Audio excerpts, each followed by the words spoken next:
Hey guys, Shane Simmons, the Appalachian Project, and today I'm taking a little stroll down memory lane. I'm here at the Moonlite Theatre, or as I always called it, the Moonlite Drive-In. And in fact, there was a song called Moonlite Drive-In that a couple of country singers had a minor hit with that way back in the 1980s. Their name escapes me. Maybe I can put it in the comments once I remember it. I'm sure it'll come back to me or I'll look it up. One of my very first dates was here back in the 1980s, and so it's a very special place to me. Unfortunately, it's now defunct. We'll come up here and take a look around. It's been fallen into a state of decay for several years now, and looked like they were going to have it sold and restored about 4 or 5 years ago, but all that fell through and ended up in some big lawsuit. So as you can see, it's still listed for sale. I have no idea what they're asking for it now. At one point the price was $1.25 million, which is absolutely absurd. It was actually, this theater was built in 1949 and has a lot of its original character about it. So drive up here and take a look around as much as we can. Don't want to really trespass, but I'll give you a little look at it. A look into yesteryear. I know a lot of people went to drive-ins. Very popular, common thing for dates back in the day. Still a neat little thing when you can find one. There's one in Bristol now that still operates. I know of, and one in Norton. Let's get out here and walk around for just a second.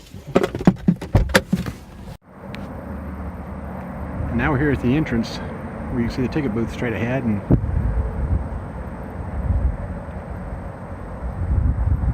big display where the screen is on the other side here.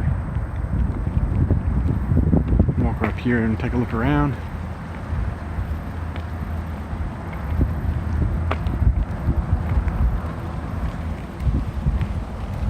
Like I said, it's been hitting a little bit. It's seen better days. See the roof's having some problems here. And the ticket booth.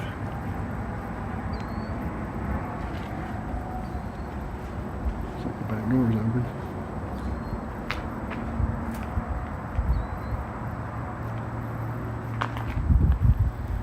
At one time, I had spaces for 454 cars, is what I've been told. Seems like quite a few. It's a pretty big field. So if you look at the building straight ahead, I'll get a better view of that for you. That's where the projector came from and the concession stand. We were going in there and getting the popcorn, man. They buttered it up really good and all kinds of salt. This came here, it was very crowded several times.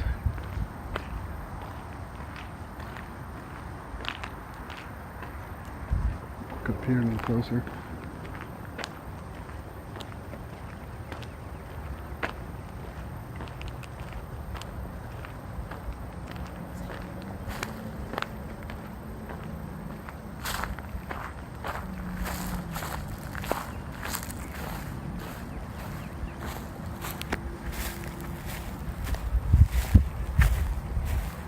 To give an elementary history lesson, but for those who have not been one before, this used to have microphones on them, and you'd pull it off and put it in your car so you could hear what was going on the screen. And as you can see, it's a pretty good walk back to the concession stand. So if you're in the wrong place anyway, so you'd be walking in front of people and doing God knows what in their car. There'd be a few out here also on blankets and that type of thing, or lawn chairs. But you know, couples a lot of times will get together and have some fun. So it's a pretty bad state of decay, you can see now.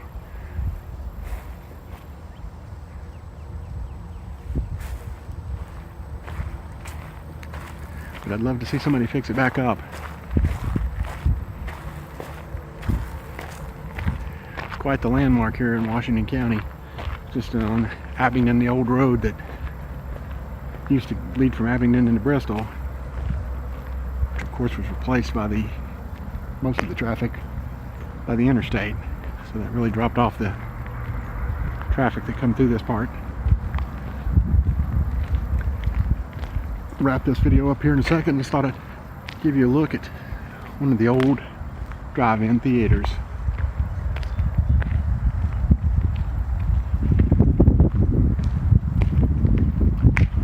Appreciate you watching, commenting, sharing, liking. I know a lot of people have mentioned on YouTube about starting a Patreon, and I'm working on that also, so check it out, and love to have your support. It would be great if we do more of this type of thing.